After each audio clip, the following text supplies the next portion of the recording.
It's 2 in the morning. The house is dark and quiet. The only sound the soft tick of a hallway clock. Your body is exhausted, your eyes ache, and your feet feel restless, but your mind refuses to shut down. If this is your life, hear this clearly. You are not broken, and you are not alone. Millions of adults over 60 are awake with you right now, and tonight you will see 5 simple methods that actually help. This video is educational, not medical advice, and the people described here are illustrative, not real patients of the narrator. Waking at 2 a.m. is common after 60, but some signs are worth raising with a clinician alongside anything you try here. Loud snoring, gasping, or witnessed pauses in breathing, new low mood, pain, restless legs, a recent medication change, or a sudden shift in your sleep pattern. For everyday 2 a.m. wakefulness without those signs, here is what tends to help. These 5 methods are designed for adults over 60 who are already awake in the middle of the night. Method 2 is a counterintuitive trick that researchers studying sleep once found almost by accident. Method 4 is a mental walk that quiets racing thoughts in under 3 minutes. Method 5 is the rule that, once you start using it, can loosen the grip of chronic 2 a.m. waking. Stay with me to the end, because there is also a short bonus routine many people find makes the biggest difference. Method 1, the cold point reset. Meet Helen, 68, a retired librarian from Vermont. For 4 years, she woke at 2 a.m. every single night, heart racing, mind spinning through every worry she owned. One winter night, she got up for water and accidentally splashed icy tap water on her wrist. 20 minutes later, she was sound asleep. What she found by accident, science can now explain. Here is why it works.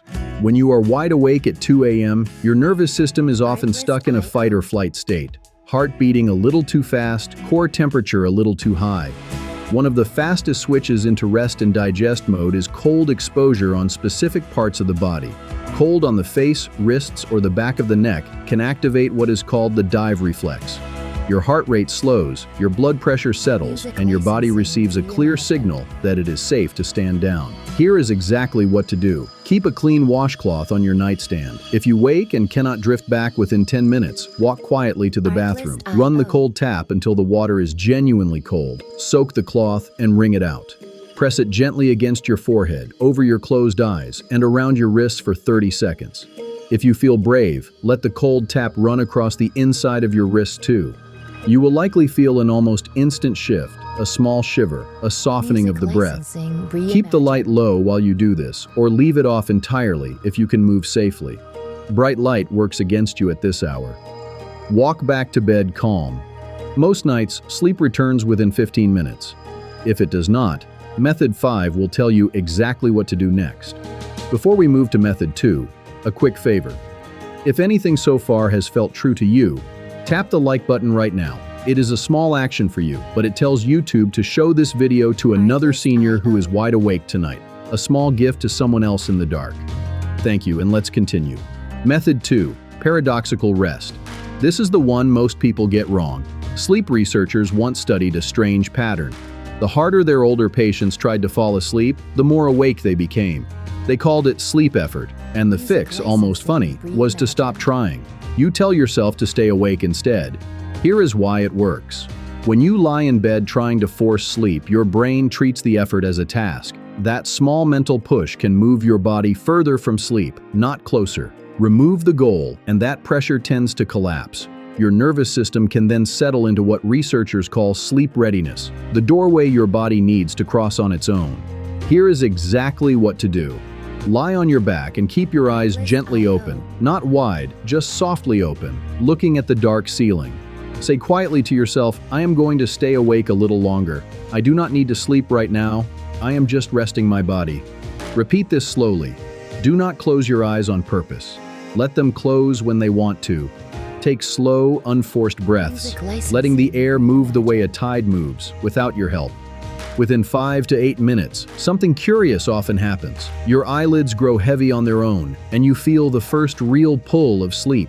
Not the anxious forced pull, but the natural drift you had forgotten existed. Raymond, 74, a retired electrician from Oregon, said he had chased sleep for 15 years. The first night he stopped chasing, he slept 6 hours straight. Results like that are not a promise, and for most people the change is gentler and takes several nights. You are removing pressure rather than adding another task to your night. If you are new to the channel and this is landing with you, tap subscribe and turn on the bell. We make honest, senior first health videos week after week. No salesy pitches, no pill pushing, only the tools that work for bodies over 60. Welcome to the family. Now Method 3, the body scan whisper. Notice this is not the muscle tensing kind of body scan many of you have heard about. Those drills are useful earlier in the evening, but at 2 a.m., you do not want to tense or move anything. You are already tired, and what you need is pure attention without action. Here is the science. A brain network involved in worrying, replaying old conversations, and planning tomorrow's list is often called the default mode network, and it is the usual 2 a.m. troublemaker. One thing quiets it almost instantly: sustained attention on physical sensation. When you notice the weight of your left foot on the mattress, that worry network tends to dim, because attention and rumination share the same limited bandwidth. Here is exactly what to do. Eyes closed, flat on your back, without moving a muscle. Begin at your toes and silently, almost as a whisper inside your mind, name what you feel. The weight of my right foot. Pause. The warmth between my toes. Pause. The slight tingle in my left ankle. Move slowly up the body. Feel the softness of the sheet across your knees and the gentle pressure of the mattress on your hips. Notice the rise and fall of your belly and the temperature of the air on your nose.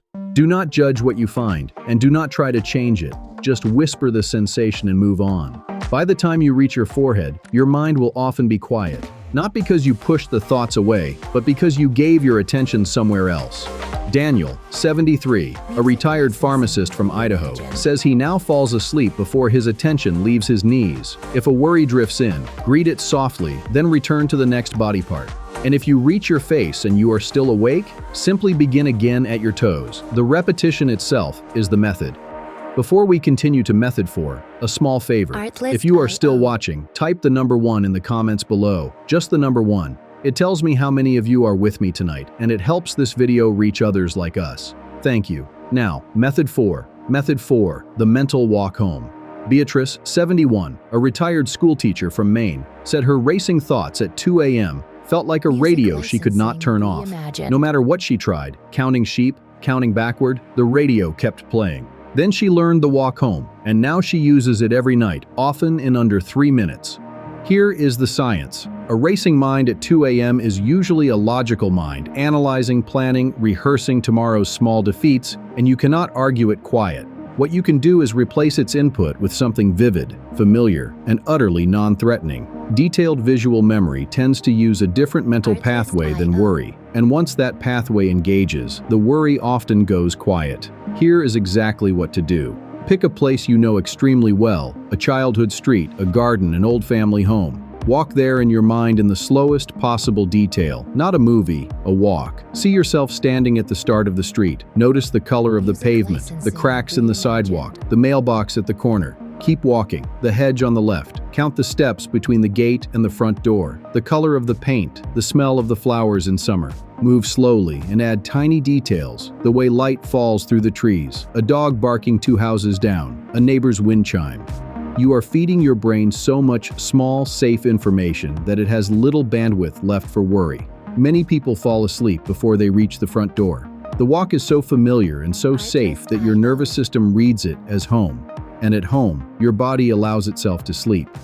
Choose a place with warm associations rather than a complicated one. This is not the night to revisit somewhere that carries grief, because the point is safety, not memory work. Method 5 is the most important method of all. If you only remember one technique from tonight, let it be this one. Before we get there, one quick thing. If you know someone over 60 who wakes at 2 a.m., share this video with them. Sometimes the simplest gift is a tool that returns a good night's sleep to somebody you love. Method 5, the 15-minute rule and the chair reset. This one can meaningfully ease chronic 2 a.m. waking for many people. Here is what most people do wrong. When they wake at 2 a.m., they stay in bed, tossing, turning, checking the clock, staring at the ceiling for an hour. Over weeks and months, the brain can learn a hard lesson, that the bed is a place of frustration. Eventually, the moment their head hits the pillow, their nervous system fires into alertness automatically. This pattern is called conditioned arousal, and it is one of the biggest contributors to chronic senior insomnia. The fix is called stimulus control. It was developed by sleep researchers in the 1970s working out of university sleep clinics, including Northwestern, and it remains a gold standard behavioral approach today. The rule is simple. If you have been awake for more than 15 minutes, get out of bed. I know it is cold and you are tired and you do not want to leave the covers. But listen, here is exactly what to do. Keep a soft armchair in another room. The living room works well with a small lamp and a warm, dim bulb beside it. Bring a book too, ideally something slightly boring, a history book, a long biography, or an old novel you have read before. No phone, no television, no news. When the 15 minutes have passed and sleep has not returned, quietly get up, walk to the chair, turn on the lamp, and open the book. Read at the slowest, most gentle pace, without checking the time or judging yourself.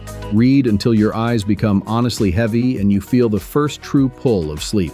Only then walk back to bed. At first, this may take 2 or 3 sittings a night.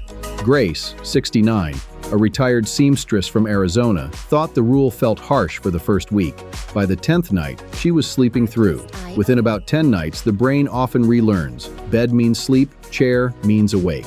The association resets, and 2 a.m. waking can quietly lose its grip on your nights. One practical caution before you try this. Getting out of bed in the dark carries a fall risk, especially if you are unsteady on your feet or take medication that affects balance. Light the path and keep it clear of rugs and cords.